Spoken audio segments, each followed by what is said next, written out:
नमस्कार आमी रुम्पा आजो चले एसेছি আরেকটা রেসিপি নিয়ে। আপনারা তো অনেকেই অনেক ধরনের রেসিপি তৈরি করে খেয়ে থাকেন, তবে খুব সহজ একটা রেসিপি নিয়ে আপনাদের সামনে এসেছি। তো আজকে করব ডাল ভাজা রেসিপি। আপনারা সম্পূর্ণ ভিডিওটা দেখবেন, আশা করি খুবই ভালো লাগবে। তাহলে আপনারা রেসিপিটি দেখতে থাকুন। এখন তাহলে শুরু করব। এই দেখুন, এখানে আমি 300 গ্রাম ছোলার ডাল নিয়েছি। ডালটা ঝেড়ে পরিষ্কার করে ভালো করে ধুয়ে তারপর 1 চামচ বেকিং সোডা দিয়ে এইভাবে সারা রাত ভিজিয়ে রেখেছি। কত সুন্দর ভিজেছে আর ফুলে উঠেছে দেখুন। আর নখ দিয়ে চাপ দিলেই দেখুন কেটে যাচ্ছে। এই দেখুন কত সুন্দর ভিজেছে প্রত্যেকটা ডাল। এখন ভালো করে পরিষ্কার জল দিয়ে ধুয়ে নেব। আর যত সময় পরিষ্কার জলটা না বেরোবে তত সময় ধুতে থাকবো। এই দেখুন 3-4 বার জলটা পাল্টে পাল্টে ভালো করে পরিষ্কার করে ধুয়ে নিয়েছি। এখানে একটা ছাঁকনি নিয়েছি, এবার জলটা ঝরিয়ে নেব।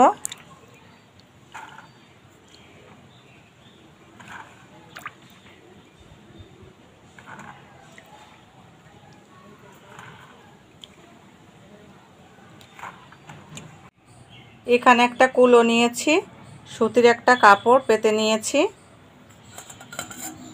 এখন এই ডালগুলো ছড়িয়ে দেব। জলটা ভালো করে ঝরিয়ে নিয়েছি। এইভাবে ছড়িয়ে দেব, কিছুক্ষণ পাখার নিচে রেখে দেব।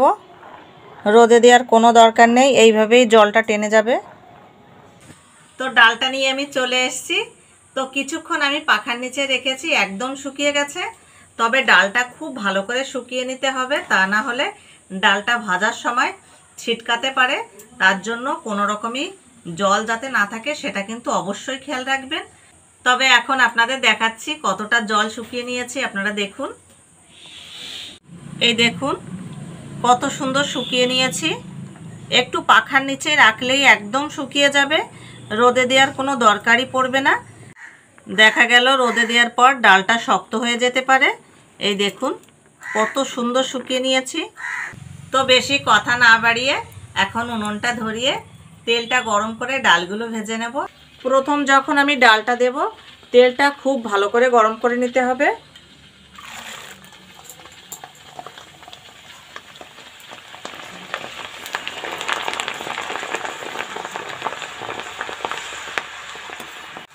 এই দেখুন বন্ধুরা, উপর দিয়ে কতটা গাজা মতন হয়েছে।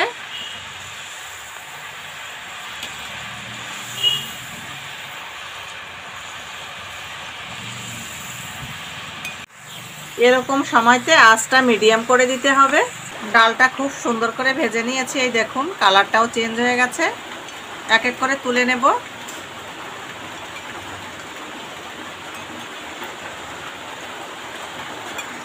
ডাল ভাজাগুলো সব তুলে নিয়েছি, এইভাবে তেলটা ঝরিয়ে নেব। এই দেখুন কত সুন্দর কালার হয়েছে। তেলটা ভালো করে ঝরিয়ে নিয়েছি। এখানে 2টো টিস্যু পেপার দিয়েছি, তাহলে তেলটা একদম শুষে নেবে। এই ডালগুলো একটু সাইড করে নেব।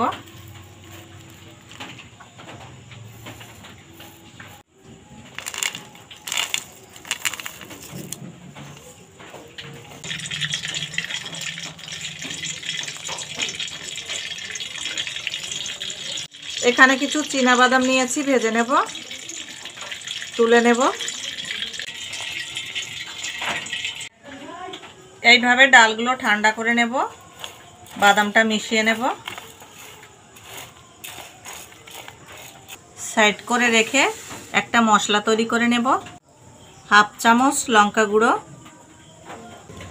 বিট লবণ, তবে মাখানোর পর যদি বিট লবণ লাগে আর একটু দিয়ে দেবেন।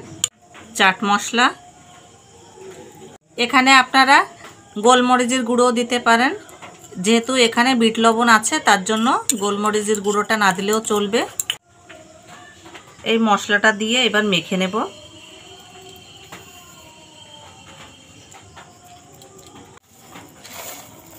ভালো করে মেখে নেব।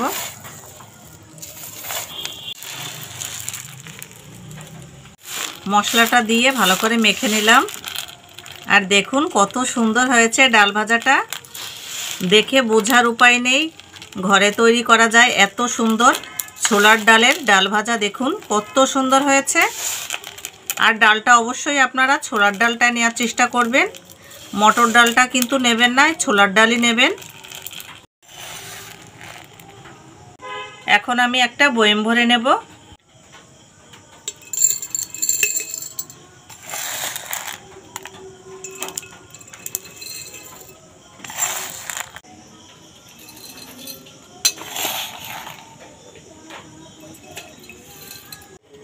এই ডাল ভাজাটার ভিতরে আপনারা চাইলে কারি পাতাও দিতে পারেন, আমার কাছে নেই তাই আর দিলাম না।